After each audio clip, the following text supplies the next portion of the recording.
اللہ تعالیٰ نے ہفتے میں 7 دنوں میں ایک دن بابرکت بنایا، وہ جمعہ کا ہے۔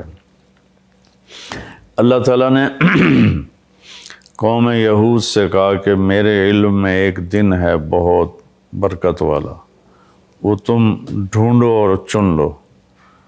تو انہوں نے خطا کھائی اور ہفتے کا دن چن لیا۔ ہفتے کو یہودی عبادت کرتے ہیں، کام نہیں کرتے۔ پھر اللہ تعالیٰ نے عیسیٰ علیہ السلام کی قوم سے کہا کہ ایک دن میرے بارگاہ میں بہت بابرکت ہے، دعائیں قبول ہوتی ہیں، اسے تم ڈھونڈو۔ ان پہ چھوڑا تو انہوں نے اتوار چن لیا۔ لیکن جب ہماری باری آئی تو اللہ نے ہمیں نہیں کہا کہ ڈھونڈو۔ اللہ نے اپنے محبوب کی محبت میں جناب رسول اللہ صلی اللہ تعالیٰ علیہ وسلم کی طفیل اللہ تعالیٰ نے ہمیں خود بتا دیا کہ وہ جمعہ کی رات ہے اور جمعہ کا دن ہے۔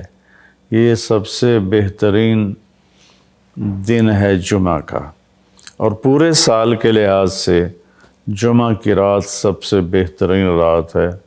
خصوصی طور پر پھر شب قدر سب سے اعلیٰ ہو جاتی ہے، لیلۃ القدر سب سے اعلیٰ ہو جاتی ہے۔ تو وہ 21، 23، 25، 27، 29 کی راتوں میں کوئی ایک رات ہوتی ہے۔ تو وہ اللہ تعالیٰ نے بہت ہی بابرکت بنائی، اللہ ہمیں نصیب فرمائے۔ تو جمعہ کا دن اللہ تعالیٰ نے پسند فرمایا، اس میں ایک گھڑی دعا کی قبولیت کی ہے، وہ چھپی ہوئی ہے۔ اس گھڑی میں جس خوش نصیب کو ہاتھ اٹھانے کی دولت مل جائے وہ دعا فوراً قبول ہوتی ہے، وہ سیدھی عرشوں پر جاتی ہے۔ علماء نے اس میں تحقیق کی، ہر ایک نے اپنے اپنے خیال کے مطابق۔ بعضوں کے نزدیک جب امام خطبے کے لیے ممبر پہ آتا ہے تو وہ دعا کی قبولیت کا وقت ہے۔ بعضوں کے نزدیک جب دو خطبوں کے درمیان بیٹھتا ہے تو وہ وقت دعا کی قبولیت کا ہے، اور بعضوں کے نزدیک عصر سے مغرب کے درمیان کوئی بھی گھڑی اللہ کی بارگاہ میں دعا کی قبولیت کی ہوتی ہے۔ تو جمعہ کی نماز کو اللہ کے نبی نے بہت اہم قرار دیا، اور ارشاد میں بڑے دکھ کے ساتھ یہ حدیث بیان کر رہا ہوں۔ میرے نبی نے فرمایا جو 3 جمعے مسلسل چھوڑ دیتا ہے وہ میری ملت سے خارج ہو جاتا ہے، میری امت سے خارج ہو جاتا ہے۔ تو میں اپیل کروں گا ان بہن بھائیوں سے جو نماز میں سستی کرتے ہیں، کم از کم جمعہ ضرور پڑھ لیا کریں۔ عورتوں پہ جمعہ فرض نہیں ہے، مردوں پہ فرض ہے۔ تو میں کہا کرتا ہوں جو دوست ملتے ہیں جی نماز نہیں پڑھی جاتی، تو میں ان سے کہتا ہوں ایک نماز 5 میں سے طے کر لو اور ایک جمعہ طے کر دو، 2 نمازیں شروع کر دو۔ جس نے بھی اس پہ عمل کیا وہ 5 وقت کا نمازی بن گیا۔ تو جمعہ کی نماز کے بعد جمعہ سے جمعہ تک کے جتنے گناہ ہوتے ہیں وہ اللہ تعالیٰ معاف فرما دیتے ہیں، اور جو جتنی جلدی جا کے بیٹھتا ہے امام کا خطبہ سننے کے لیے اس کو اتنا زیادہ اجر ملتا ہے۔ رمضان المبارک میں جنگ بدر ہوئی، 17 رمضان جمعہ کا دن، اور اللہ نے قیامت کو بھی جو قائم کرنا ہے جمعہ کا دن۔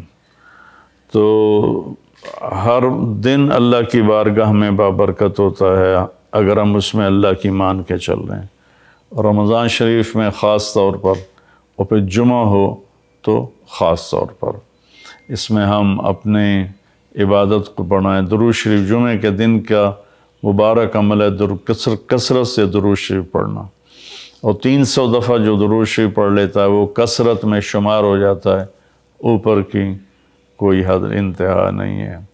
تو میرے بہن بھائیوں، میرے عزیزوں، اللہ تعالیٰ نے ہمیں ہر نماز کی بڑی اہمیت بتائی ہے، ہر نماز کی، لیکن خاص طور پر جمعے کی بڑی فضیلت ہے، اور جمعہ بھی رمضان المبارک کا ہو تو اور زیادہ وہ باعث برکت ہے، قابل رحمت ہے۔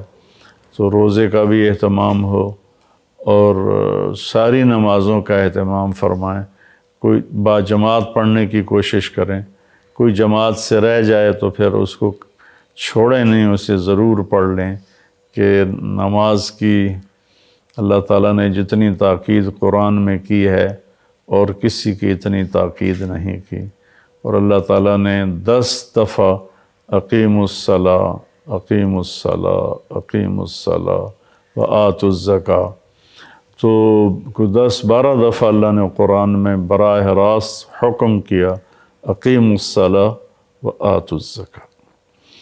اور ادھر اللہ پاک کی رحمت کے دروازے کھلے ہوئے ہیں، اللہ کا عرش پہلے آسمان پر ہے، جنت کے دروازے کھل چکے ہیں، جہنم کے دروازے بند ہو چکے ہیں، اور میرے نبی کا فرمان ہے کہ اگر میری امت کو پتہ چل جائے رمضان کیا ہے تو تمنا کریں گے کہ سارا سال ہی رمضان ہو، اتنی اللہ کی رحمت ہوتی۔ اللہ نے فضل فرمایا، صرف 1 مہینے کے لیے ہمیں اللہ تعالیٰ نے اس کا پابند کیا۔ تو میرے بھائی بہنوں، اس مہینے کو قیمتی بناؤ۔ غریب کا سال بھر کا روزہ، مل کر افطار کروائیں۔ اس رمضان مولانا طارق جمیل فاؤنڈیشن لا رہی ہے تقسیم رحمت رمضان راشن پروگرام۔ تقریباً 3000 مستحقین کے گھر راشن پہنچانے میں ہمارا ساتھ دیں۔ صرف 4200 روپے میں آپ بھی کسی کی مسکراہٹ کا سبب بن سکتے ہیں، تو جلدی کیجیے۔ مولانا طارق جمیل فاؤنڈیشن، اکاؤنٹ نمبر 127101044100786، میزان بینک، تلمبا برانچ۔